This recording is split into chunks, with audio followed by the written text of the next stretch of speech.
hours before we checked one off the bucket list by heading up Glacier National Park's white-knuckle drive known as the Going to the Sun Road, we had already received an introduction to this crown jewel of the National Park Service hundreds of feet below on Amtrak's Empire Builder.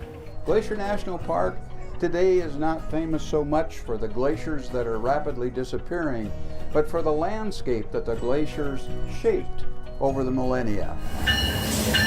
I want to welcome aboard all the passengers who just joined us here in Whitefish, Montana. Welcome aboard, folks. Retired after 22 years with the National Park Service, Seattle-based Stu Snyder is a volunteer interpretive guide with the Trails and Rails program.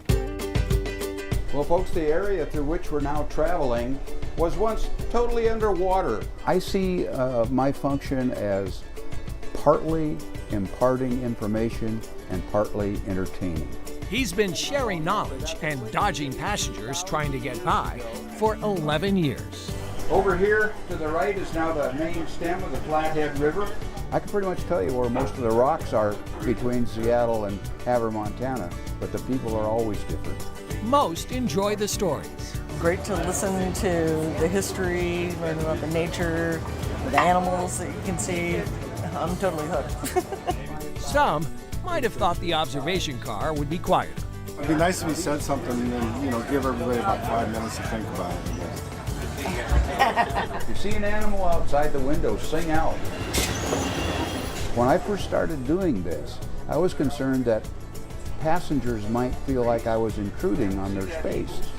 I was disabused of that immediately when a little old lady said, "I've been doing this route for 20 years and I never knew that before." Look it up sometime. You really can learn a lot on the rails from a guy like Stu Snyder.